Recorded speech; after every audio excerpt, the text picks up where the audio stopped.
Welcome everybody to another special episode of DHL Pro Tips for Brawl Stars, where today I have the pleasure of being joined by Drage of Tribe Gaming EU. Drage, welcome. Hello, thank you for having me.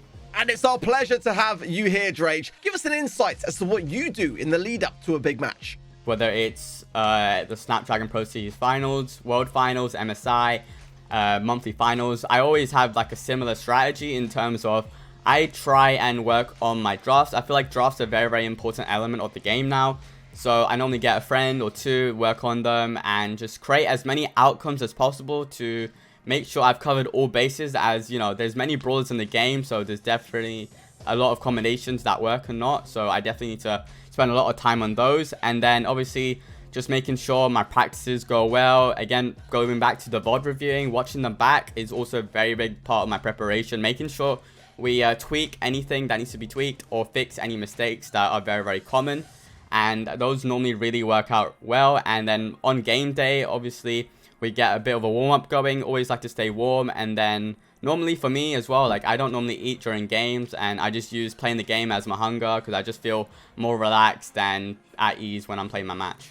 In the draft, to many, banning brawlers can feel as simple as eradicating the heavy hitters, but there's obviously a lot more strategy involved. So talk us through some of the mind games that help give yourselves the edge.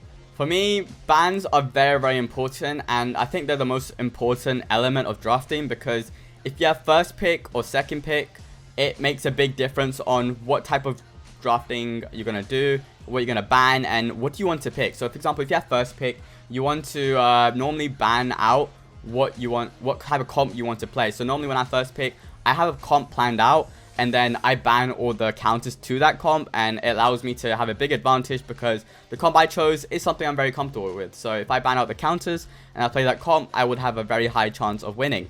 Obviously, it doesn't always work like that, but it normally works very, very good.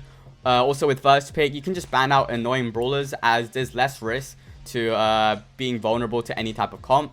But when you have second pick, most of the time people just ban out very, very meta brawlers or the best brawlers in the game because you don't really want to play against it. So that's what people do. But instead, you can just ban out maybe like one strong brawler and then two brawlers that support it very well. Or again, against a team, let's say it's like SK Gaming and you normally ban out maybe like a Bo Penny, or maybe it's like AQM. Again, you ban like Eve and Tick. Brawlers like those are very, very important. You know, it can depend on what team you're playing, but normally you have control of what you want to ban and what type of comp you want to play. So I recommend finding out what you want to play and what you don't want to play against when it comes to banning. Now, Drage, I've known you for a very long time and can therefore say that you are without doubt your biggest critic. But how then do you approach self-improvement to ensure that you are always developing your game on a personal level? So yeah, I am very harsh on myself when it comes to gameplay, especially my own gameplay, or if a strategy doesn't work, that's all on me here. So yeah, this is why I do these type of things, like practice my drafts, practice my VOD reviews. I try to make things as close to perfect as possible. So yeah, that's just one of the most important responsibilities as being a captain. So these are the type of things that I self-improve on, you know, handling pressure, making sure I can lead my team during a competitive match, make sure I can pick well and implement my strategy with full confidence. These are the type of things that I always work on a daily. And then also gameplay wise, you know, just improving my gameplay, playing the game as much as possible. And this can be through many ways, through solo power league. I recommend rank 35. For example, if you have a very, very weak brawler, I think pushing it to rank 35 is the best way to improve on it. So yeah, these type of things, if you slowly implement them all together, it should show a big improvement on yourself.